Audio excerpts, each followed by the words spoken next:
Hi everyone! So today I am bringing you the second part of my March reviews. I read a lot of books in March, so I'm splitting my monthly kind of like wrap-up reviews into two parts so that way I can talk a little bit more in depth about the books that I read. So the first one for this review is Thomas Hardy's Jude the Obscure, which I read of course with Yamini and Ange. Yamini is at the Skeptical Readers Library, Ange is at Beyond the Pages 19, and this has so far been our least favorite Hardy, which is really sad because everybody told me I was gonna love this and I was going in expecting to be like completely heartbroken and just absolutely love it, and it was just okay for me. And I feel like I'm one of the few dissenters on this book, but it just didn't do it for me.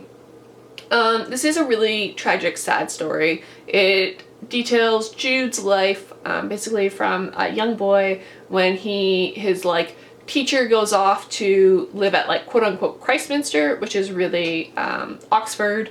It's kind of like a stand-in for Oxford in Thomas Hardy's fictional Wessex County, and he basically leads a really tragic lifestyle and makes all these really poor decisions and kind of shoots himself in the foot a lot, metaphorically speaking. And there are some parts that are really, really sad and really tragic, but it also feels a bit like Hardy's trying too hard with this book.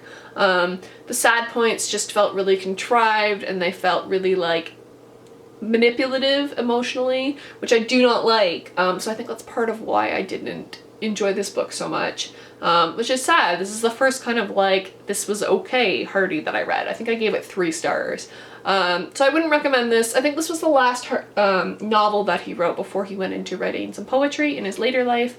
So I wouldn't recommend this as a starting place for Hardy. If you are new to Hardy, I would maybe suggest starting with Far from the Madding Crowd or The Mayor of Castlebridge. I think those are much better starting places for Hardy, but I am glad that I read this.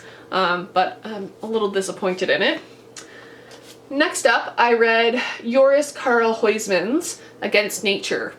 I picked this up because it was apparently a really great influence on Oscar Wilde, and it's supposedly the French novel that Dorian Gray is reading in The Picture of Dorian Gray, and that like influences his lifestyle. And it's just kind of this weird sensationalist novel that doesn't really make any sense. Yamini and I read this together and we were both kind of like, this is weird the entire time. We're like, we don't really get this. Like, the plot was really, there was no plot, like, and I found that very frustrating. Thankfully it was a fairly short book. I think I gave it like 2 stars. There were some you know, redeeming qualities about it, and like in the scheme of intertextualities and in the scheme of like kind of the romantic movement and like the more sensational movement versus the more naturalistic movement.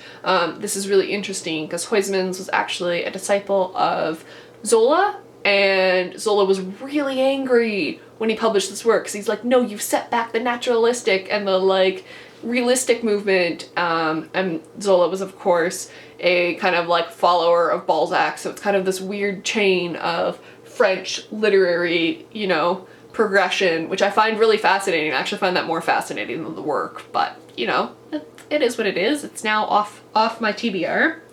I read a second Dickens this month, and that was Hard Times. I absolutely love this cover. I think it's probably one of my favorites. The horses on it are really cool, and it's in like the first chapter or so.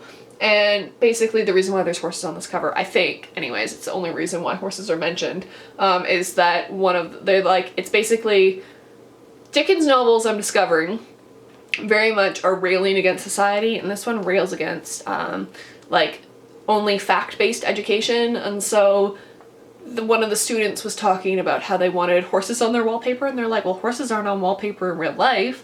So yeah, this was kind of a letdown after Bleak House. I feel like any Dickens I read immediately after Bleak House would have been a letdown, but we decided to read this, Yamini, Ange, and I, as like the final Dickens before Ange needed to take a break to, you know, have a child. So we really enjoyed, like, it wasn't the worst book I've ever read, but it was a little disappointing. Dickens kind of fakes you out in the beginning, and the person who you think is going to be the main character is not the main character. So yeah, there were some twists and some turns. that I didn't see coming. So I think I gave this like 3.5 stars. It wasn't bad by any stretch of the imagination, but I think reading it so close together with Bleak House was a bit of a mistake, but I really enjoyed it.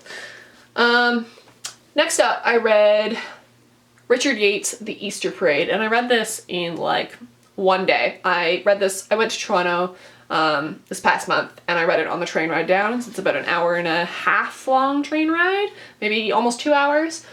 And this is quite slim, so this is just what I read that day. And this tells the story of two sisters, Emily and Sarah, and their lives, and it's kind of this, you know, post-war Yates novel with despicable characters. I think that's pretty typical for Yates. I'm discovering Revolutionary Road had very unlikable characters. So if you like that kind of thing, I would say I like this as much as I like Revolutionary Road. It deals with mental illness a bit, which is quite good, and it also deals with abuse. So if you find domestic abuse triggering, I would recommend against this. There are some fairly graphic scenes. But yeah, all in all, it was good. It was kind of, I find a lot of post-war and like 19th century fiction frustrates me a lot. Sorry, my throat's getting a little dry.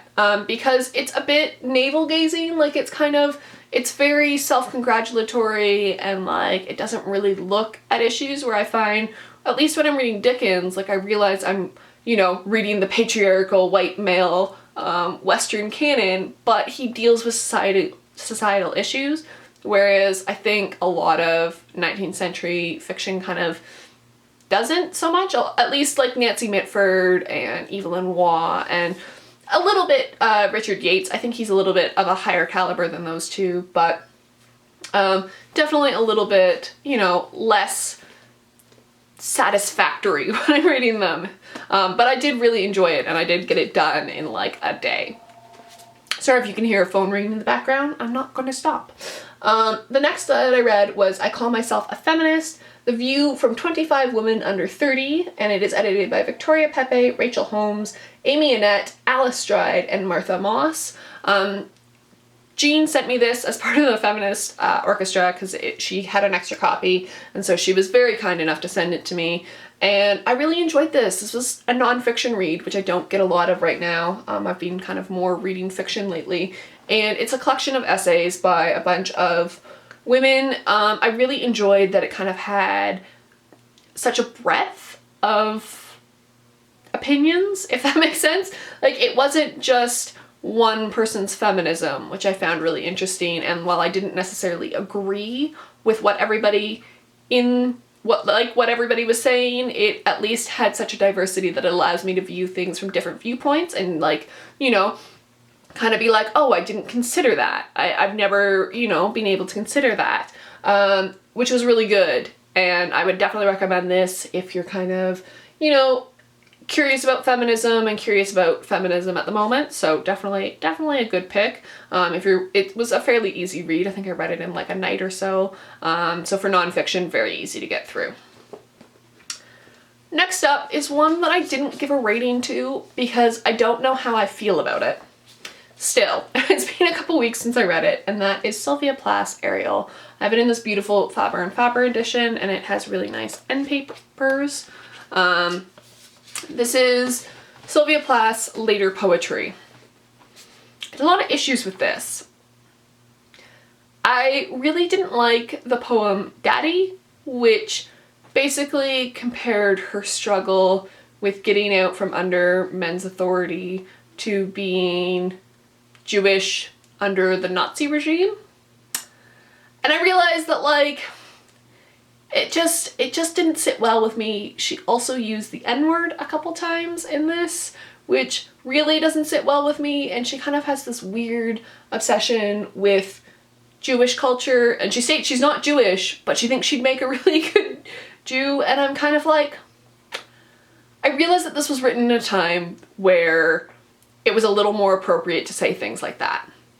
I get that. It was written in the 1960s, and I understand that, but it just didn't sit well with me as a modern reader. And a lot of the times I just kind of felt frustrated by this work. I didn't enjoy it. I certainly wouldn't recommend it. But I mean, it did have some merit to it, so I just didn't give it a rating. But I've read it, and it was such a letdown because I absolutely loved the bell jar. But yeah, I also find the use of the N-word really troubling, especially because it was written in the 1960s, yes, but it was written at like the height of the civil rights movement, and so it just kind of, you know, that's not an okay word to use. It really bothers me when I see that in fiction. I get that, especially in later fiction, but I did some research and it's always been used in a derogatory manner, so it just doesn't sit well with me, ever. So Sylvia Plath, Ariel, not a fan. And then finally, I read The Gap of Time by Jeanette Winterson, which is a retelling of The Winter's Tale by William Shakespeare. This is part of the celebrations for the Shakespeare anniversary that's going on this year. This was the first one that was published, and I mentioned that I had 2 others in a haul recently, and I enjoyed this. I hadn't read The Winter's Tale before I got this, and I read it really quickly, and then I jumped right into this. So if you are unfamiliar with this, and I didn't realize this because I read A Winter's Tale and then read this, but they do provide a very, very good summary of the events of the play, so you don't necessarily have to read the Shakespeare play if you want to read this, if you just kind of want to read an adaptation. I generally don't like reading Shakespeare. I know that's a bit weird, but I don't mind studying Shakespeare, and I love seeing Shakespeare in production, but reading it is just, it's not the same unless I'm like having conversations about it or watching it being performed. So I don't think I enjoyed reading A Winter's Tale. I definitely think I need to see it performed. But this is a modern take on it, and basically it's the king is turned into a like business leader, and there's all kinds of, I don't know, it's a very convoluted plot, and I can't sum it out without giving away a lot of the plot points. But I did really enjoy this, so if you're looking for kind of like a modern adaptation of Shakespeare plays, I would definitely give this series a look. I really enjoyed this, and I'm looking forward to reading the other 2 on my shelves. So those are the books that I've read in March. Let me know in the comments down below what you guys read in March. Have you guys read any of these books? Do you guys sometimes struggle with, you know, setting aside your modern values when reading books from a different time period? Like, this is something that, as a historian, like, I intellectually understand that I need some distance, and I need to understand that it's a different time period. But as a reader, I really struggle with. So let me know in the comments down below if you guys also struggle with this, and I will see you guys in another video. Bye!